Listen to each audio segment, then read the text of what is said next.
O Primeiro-Ministro não afasta a possibilidade de voltar a aumentar os impostos. As declarações proferidas ontem por Pedro Passos Coelho chocam, de certa forma, com a posição intransigente que o CDS-PP tem assumido em relação ao facto dos portugueses já não suportarem mais um agravamento da carga fiscal. Vários especialistas, incluindo ex-ministros das Finanças consultados pelo Económico, garantem que não há grandes alternativas. Depois do parceiro de coligação CDS-PP ter dito explicitamente à Troika na terça-feira que não vai aceitar um aumento de impostos como alternativa à derrapagem orçamental deste ano, Pedro Passos Coelho voltou a baralhar a discussão. Todos estamos conscientes no Governo, pessoas que tenham uma origem independente, origem no CDS-PP ou no Partido Social Democrata, todos estamos conscientes de que as dificuldades que enfrentamos não nos permitem, nesta altura, fazer qualquer alívio da carga fiscal. E todos desejaremos, não tenho dúvida nenhuma, ultrapassar as nossas dificuldades sem sobrecarregar mais os portugueses com impostos. Mas nenhum de nós, rigorosamente nenhum de nós, está em condições de dizer que não vai tomar uma ou outra decisão se ela tiver de ser adotada. Neste cenário, o secretário-geral do Partido Socialista prefere esperar para ver. Sobre o Orçamento de Estado para 2013, não me vou pronunciar antes de conhecer a proposta global.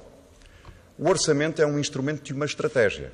Eu não me vou pronunciar sobre propostas que surjam pontuais ou isoladas. Os especialistas admitem que o aumento da carga fiscal não é aconselhável, mas pode ser um mal necessário. Eu, pessoalmente, penso que é preciso baixar os impostos. Tenho a certeza que neste momento não é possível.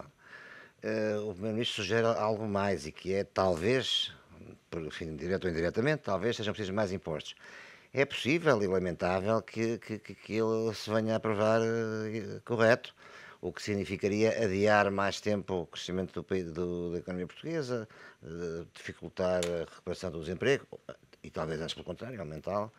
Além de um eventual imposto extraordinário sobre os subsídios de férias e Natal, o Governo anunciou esta quarta-feira a redução dos escalões de IRS já para 2013. Uma simplificação que, de forma indireta, pode provocar uma subida de impostos. Os contribuintes que estejam perto do limite máximo de um escalão podem transitar para o seguinte, onde a taxa será superior. Nuno Encarnação e Vítor Batista são convidados deste Enfoque. Obrigado ambos pela vossa presença. Vítor, começo por si. Ainda antes destas declarações proferidas ontem pelo Primeiro-Ministro, esta simplificação anunciada nos escalões do IRS, na prática pode configurar para alguns contribuintes um aumento da carga fiscal? Configura um aumento. É evidente que quando o IRS surgiu, julgo que eram 5 escalões, depois passou para 8 escalões. Vamos ver como é que a próxima lei do orçamento irá colocar este número de escalões, mas admito que seja para 50% deles. Portanto, um regresso, penso eu, a cerca dos 5 escalões. Isto, na realidade, é um aumento de impostos e da carga fiscal. Não há a menor dúvida sobre isso. Porque quem está na zona de fronteira entre um e outro escalão, ao subir, vai invariavelmente pagar mais. O intervalo aumenta, portanto, é inevitável. Quer dizer, isso é uma questão... Mas é uma certa habilidade do Governo, tem que reconhecê-lo, que aumenta os impostos com alguma inteligência. Portanto, de uma forma, diria que para quem está menos atento... Esta simplificação na prática está a mascarar um aumento. A mascarar um aumento, claramente. Não é? Portanto, é uma solução que eu diria que é uma solução inteligente. Mas o Governo está numa situação que vai precisar de aumentar mais impostos. Não poderá ser só esta correção. Tudo indicia que teremos um imposto extraordinário sobre o subsídio de férias e o subsídio de Natal. Parece-me inevitável. Portanto, estamos perante um duplo agravamento da carga fiscal. Não, o déficit só se resolve de duas formas. Ou com a diminuição da despesa, ou pelo menos com o aumento da receita. Ora, a receita está abaixo daquilo que era previsível no orçamento.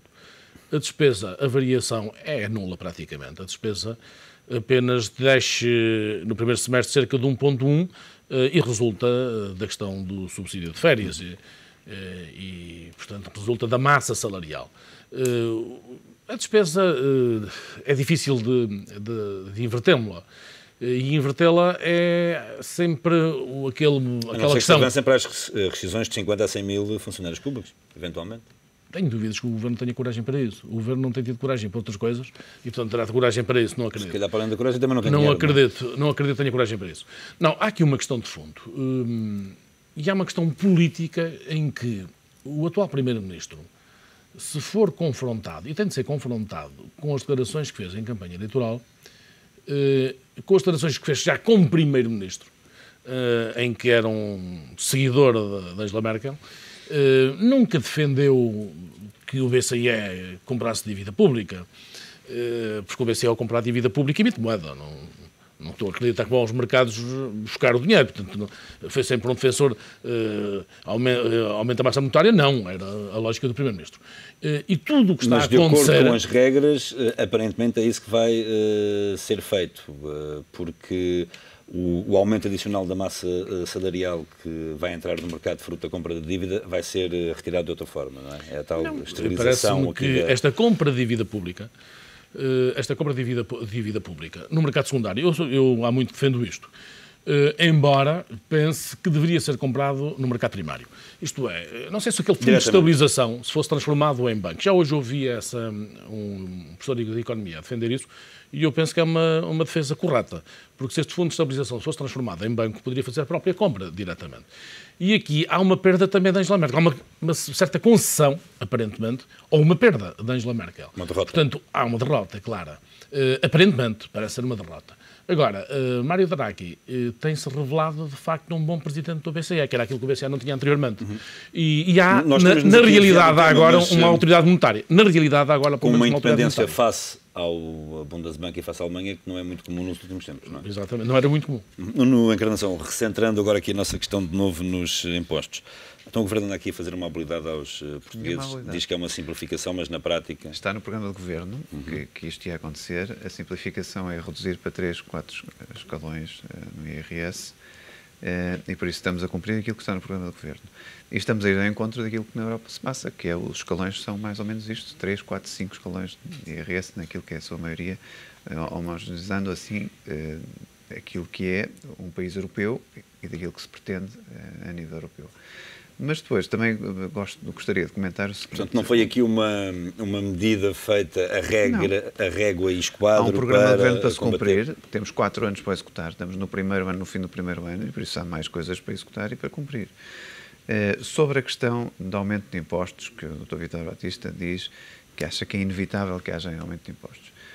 Evidentemente que se nós não cumprimos o déficit, das duas uma, ou a Troika nos deixa não cumprir o déficit, e alarga aqui a sua previsão daquilo que era o objetivo de 4,5%, de linhas escritas por Teixeira dos Santos naquilo que era um memorando de entendimento e provavelmente até com a ajuda do Dr. Vítor Batista, porque estava no Parlamento nessa altura.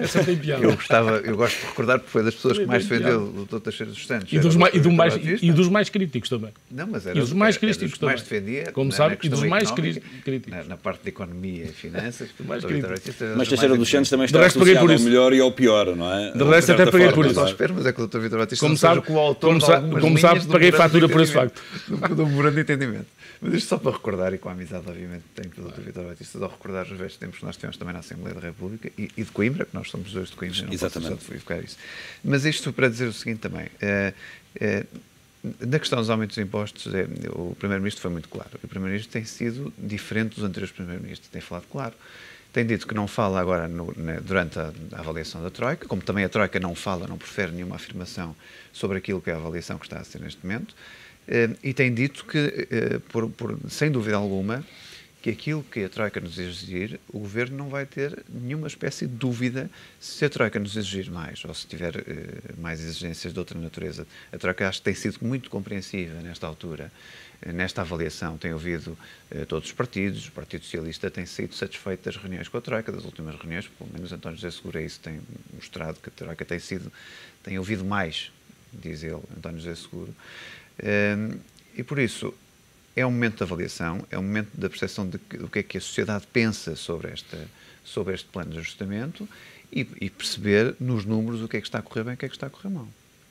E obviamente perante tudo isto, a Troika e o Governo têm que arranjar medidas que combatam os desvios que não estão a ser atingidos nesta altura, nomeadamente na questão do déficit, que percebe-se, ou o Governo já disse também, que há sérios riscos de não se cumprir este déficit que estava apontado de 4,5%.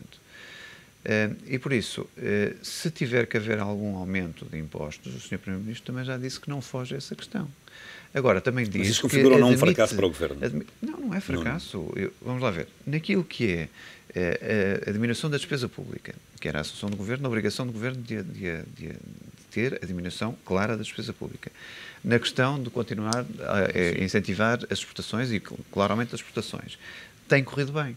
Coisas que dependem diretamente também do Governo e de incentivos que possa dar. O que é que tem corrido mal? Desemprego. E o que é que tem corrido mal? As comparticipações sociais têm aumentado, obviamente, fruto do desemprego. Tem corrido mal também na questão da cobrança de impostos, que não tem atingido as metas que a própria Troika também identificava que seriam possíveis de alcançar.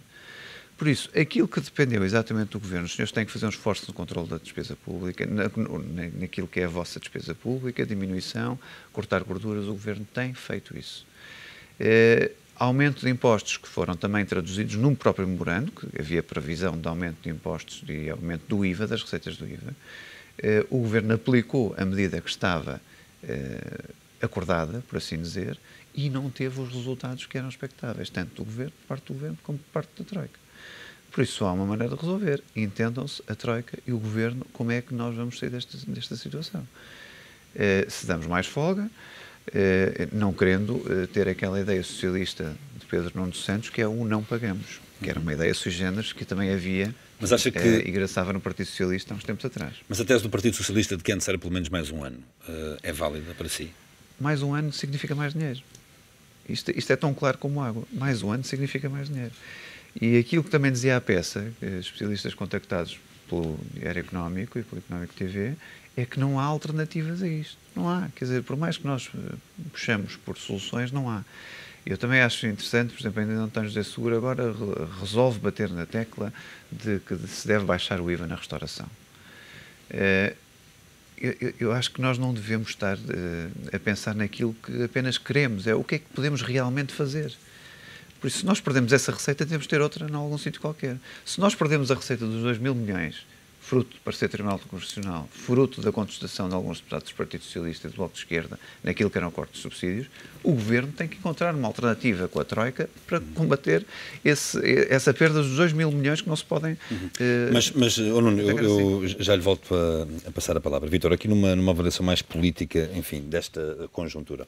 Este Governo foi eleito com o pressuposto de que iria colocar as contas públicas na ordem e iria fazer uma profunda reformulação do Estado e da despesa pública tem conseguido. E da despesa pública. Não estamos a assistir exatamente àquilo que aconteceu na fase final do governo anterior, em que, de facto... Não, este governo, de facto, teve um discurso, e particularmente o Primeiro-Ministro enquanto candidato, um discurso que nada tem a ver com o exercício que está a assumir e as decisões que tem protagonizado como primeiro responsável. Recordo bem a história do pão e água, de que já havia carga fiscal suficiente e o que temos assistido é o aumento da carga fiscal. Por outro lado, havia já está no limite a carga fiscal, na sua opinião? Eu tenho uma opinião própria sobre isso. Como todos sabemos, tenho dito que a carga fiscal em Portugal, ao contrário de alguns professores universitários, que é uma surpresa, parece que muitos deles nem sequer veem as estatísticas europeias. A carga fiscal em Portugal não é superior à média nacional, à média europeia. A média europeia dos 27 anda nos 39% e na zona euro à volta de 40% do produto. É evidente que os nossos salários são menores, as nossas condições são diferentes e os apoios são diferentes. Mas a verdade é que estamos na ordem dos 36%, estamos abaixo da média europeia. Mas isto não significa que se possa aumentar mais a carga e, sobretudo, sobre os mesmos. Eu acho que há uma má distribuição da carga fiscal em Portugal. E são sempre os mesmos a pagar. E é à altura, já tenho dito e volto a reafirmar, é à altura do capital contribuir, naturalmente, para esta questão das receitas fiscais. Mas ainda voltando à questão, o Primeiro-Ministro, de facto, teve um discurso e o que tem feito é exatamente o contrário. E, nessa medida, é muito parecido com aquela fase final de José Sócrates, não há dúvida sobre isso. Aliás, o último PEC, que deu a queda do governo, quem nos dera que aquela solução fosse a solução milagrosa para tudo. Embora eu na altura disse que aquele PEC não era suficiente. Também disse logo na altura que o PEC não era suficiente. Isto para dizer na encarnação que eu, da mesma forma que defendia o governo, era simultaneamente um crítico. Não, nos momentos próprios tenho opinião própria, não vale a pena, mudo. Tenho pensamento próprio, portanto não vale a pena. É verdade, sim, senhor. É e verdade, aqui quero subscrever e sublinhar uma questão fundamental de António José Seguro. Isto vale a pena. António José Seguro está a ter razão. Antes do tempo, defendeu algumas questões fundamentais do IVA da restauração, defendeu um apoio, continua a defender, deste financiamento de 12 mil milhões, 3 mil milhões direcionado ao financiamento das empresas. Não há crescimento sem financiamento das empresas. Se as empresas não forem financiadas, tiverem dificuldade de crédito, não podem crescer, não podem investir. A banca também preconiza, de certa forma, uma semelhança. Defende os pagamentos mais rápidos. Portanto, eu juro que António José Seguro tem tido posições adequadas. Daí que seja normal que agora a Troika, também consciente dos problemas que estão a surgir, que reconheça ao líder do Partido Socialista. De alguma forma, Vítor? Eu não considero que seja um erro. Eram necessárias. Eu não considero que seja um erro. Eram necessárias medidas na altura para a consolidação das contas públicas. É evidente que houve uma graduação superior e houve aspectos em que o Governo, de facto, não acompanhou com medidas de crescimento. E até o momento também não tem acompanhado. Por exemplo, o crédito está paralisado, portanto, não há investimentos, os fundos comunitários estão paralisados, o apoio e uma intervenção ativa no crédito às pequenas e médias empresas também não existe absolutamente. Só recentemente agora é que estão a lançar, está um concurso, sobretudo até ao final deste mês de setembro, que são capitais de risco. As empresas precisam, neste momento, de capital de risco para aumentar, naturalmente, a sua própria solvabilidade e a sua própria liquidez. E a capital de risco, neste momento, é importante, mas, entanto, já passou muito tempo. Só agora, no final do mês de setembro, é que ainda vai ser adjudicado umas empresas que vão fazer a gestão destes fundos e, portanto, isto não estará a funcionar antes do final do ano. Portanto, há aqui moras que não fazem sentido. E aqui, confesso, que o António José Seguro tem tido lucidez nas propostas que faz. Não são propostas que não sejam execuíveis, são propostas execuíveis. E, portanto, quando a Troika agora reconhece, uma certa oportunidade... Na redução do IVA da restauração, ele tem que arranjar compensações para isso, porque é uma receita que vai ser perdida do ponto de vista fiscal. Ela está a ser perdida, naturalmente. Não é, até o mês 5 cresceu 106%. Sim, mas... É preciso ver isso. Sobre a matéria fiscal, é uma opção que tem, evidentemente, consequências. Quantos restaurantes já não fecharam? Qual foi o aumento do desemprego? Associado ao desemprego, qual foi o aumento da despesa na segurança social? Portanto, há aqui questões que, por um lado... É que António José Seguro apresenta medidas, mas depois não apresenta a compensação das próprias medidas, porque é evidente que diminuindo o IVA na restauração, vai haver perda da receita fiscal para o Estado. E agora, como é que se compensa isto? E é isto que eu gostava de ver o Partido Socialista, quando apresentasse medidas, dizia assim, olha, mas para combatermos isto, nós compensamos de outra maneira. E a fatura está aqui. O Partido Socialista só faz 50% do cenário. O PS tem apresentado soluções e apresentou propostas com soluções. O PS tem feito isso. E até tem apresentado muito poucas propostas, porque, de facto, num primeiro ano de governação, compete a quem governa, ainda por cima com uma maioria. Agora, o PS tem sido coerente. Incoerência existe na própria coligação. Veja, o CDS diz que aumenta impostos, não. E ainda agora na Troika, aumenta impostos, não. O Primeiro-Ministro vai dizer a seguir, bom, não podemos assumir isso para já, responsavelmente, porque de facto não poderemos. Mas, entretanto, é o mesmo Primeiro-Ministro que não quer dilatar o tempo. A única forma de resolver um problema de um déficit... Não é a mesma coisa que o que corresponde depois à prática, claro, é óbvio. Mas admite essa possibilidade. A única forma... A declaração não é meio caminho andado para, de facto, meio caminho andado para os impostos. Claro. É uma porta aberta para quem está em negociações com a Troika, para tentar resolver o problema que nós estamos a ter nesta altura, na questão do provável incumprimento do déficit, de ver alternativas a tudo isto. Porque não há nenhuma margem. Quer dizer, o que é que nós podemos inventar sobre isto?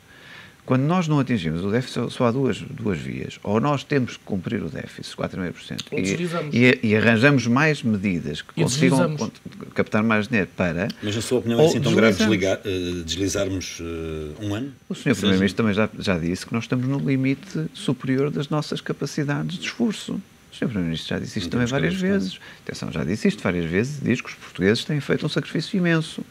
E agora, eu acho que vale a pena explicar à Troika, e é o que se tem feito, o sacrifício que nós todos temos feito e que Portugal tem tido, e a Troika perceber onde é que pode haver aqui soluções sobre esta ordem de grandeza do esforço enorme que tem sido feito. Mas o Primeiro-Ministro estará a ter a firmeza necessária, o Governo e o Primeiro-Ministro, obviamente, estarão a ter a firmeza necessária para fazer prevalecer esse ponto de vista junto da Troika? Eu acho que há questões que não se batem na praça pública, ainda para mais quando há uma avaliação a decorrer, que aliás o Sr. Primeiro-Ministro referiu isso e bem. Eu tenho a certeza que em qualquer reunião, seja com os parceiros sociais, seja com os elementos da coligação, seja com o Governo, seja com o próprio Partido Socialista, há reuniões corretas e cordatas que a própria Troika perceberá certas medidas que são apresentadas como solução ou como alternativa. Tenho a certeza que isso acontece. Seja vindas do Partido Socialista, aliás o Partido Socialista apresentou 3 ou 4 que fez, que deu conta depois da reunião que teve com os elementos da Troika, e como o próprio Governo também tem que ter, seguramente, alternativas para corrigir algumas coisas que não estão a correr bem nesta altura. Há uma coisa que é espantosa neste Governo. O Primeiro-Ministro diz que não quer deslizamento. E assumiu isso já há muito tempo. É o mesmo Primeiro-Ministro que agora, confrontado com a situação de não cumprir o déficit, não assume o deslizamento. Está à espera que a Troika venha fazer a proposta para o salvar do aumento da carga fiscal, do aumento dos impostos. Isto é espantoso. Não é. O Primeiro-Ministro não lidera o processo. O Primeiro-Ministro, neste momento, está na dependência da Troika, à espera que a Troika afirme e diga vamos deslizar um ano... Diz quem é que manda aqui, se é a Troika ou se é o Governo. Isto é um remake do Dr. Mário Soares. O Primeiro-Ministro está à espera que a Troika apresente o deslizamento para dizer que não é proposta da Troika. Eu nem defendia isso. Todos sabemos que o deslizamento é um período para adequarmos, evidentemente, a questão do déficit, chegarmos ao valor do déficit. E isso pressupõe um aumento da dívida, dado que o déficit é financiado por endividamento. Ora, se demoramos mais tempo a chegar ao número de 3%, mais custa em termos de endividamento. Todos sabemos disso. Ora, a questão é de saber se estamos em condições de pedir esforço acrescido neste momento aos portugueses ou se é preferível, neste momento, deslizar e aumentar a dívida a cerca de 10 mil milhões. Essa é que é a questão. E é uma questão ainda, sobretudo, se este deslizamento não é uma forma de atenuarmos a queda do crescimento do produto e do agravamento do desemprego. E o Primeiro-Ministro deveria ter uma estratégia política, uma estratégia de política económica para isto e não o tem. O Primeiro-Ministro está à espera de não ter custos políticos sobre esta matéria. E, portanto, à espera que seja a Troika a decidir. Tal qual está à espera. Olha, nós sabemos que vai ser necessário mais financiamento. Sabemos disso. Hoje surgiu um dado novo, que foi a questão do BCE, é um balão de oxigênio, e que pode inverter tudo. E até penso que é a melhor decisão que se tomou nos últimos tempos. E isso, a meu ver, permite e abre as portas a voltarmos ao mercado em 2013. Mas nestas condições, em que o BCE diz, nós compramos. Sem limite. Claro. Sem limite. Nós compramos. Já é diferente. Podemos ir ao mercado. Temos a garantia de que nos compram e mais. E passamos a ter uma certa garantia do custo do próprio capital, claro, do controle sobre o custo. Isso altera completamente toda a estratégia. Mas todos sabíamos que se o BCE não fizesse isto, era necessário mais uma questão de um reforço de financiamento. Eu julgo que neste momento o Primeiro-Ministro deveria tomar a iniciativa. Esta passividade aparente não pode penalizar o Primeiro-Ministro e o Governo? Não há passividade. Eu estou em crer que, obviamente, nas reuniões que há entre o Governo não existir e a Troika... nos bastidores, não é? Claro que não, que nos bastidores não existe isso. É evidente que as pessoas são sérias e corretas e têm uma análise. Aquilo que o Sr. Primeiro-Ministro tem dito e reafirmado é que quer cumprir aquilo que o país assinou e que se comprometeu no anterior Governo. Quer cumprir. E com este reafirmar de querer cumprir, é por esta ordem de grandeza, por esta ordem de razão, que Portugal tem, por exemplo, na questão dos juros, tem descido e está aos níveis do início de 2011. Porque também os mercados acreditam neste país. Não é verdade. É verdade. 10 anos, 8% ultrapassou os 8%. Com esta decisão do BCE, melhor ainda. Como é óbvio, é uma excelente decisão já aplaudida pelo FMI e por Bruxelas, como é óbvio. Estamos de acordo. Como é óbvio. Agora, é bom que o Sr. Primeiro-Ministro não ponha em causa a cada esquina ou de 3 em 3 meses aquilo que foi assinado por este país.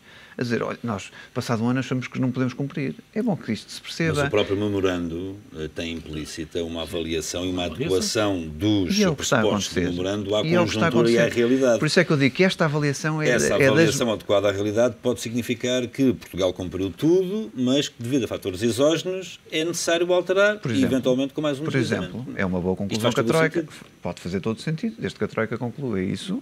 Faz todo sentido. Agora, esta avaliação é das mais importantes que nós temos, porque é uma altura capital e crucial. Estamos a um ano daquilo que é o objetivo de regressar aos mercados em 2013.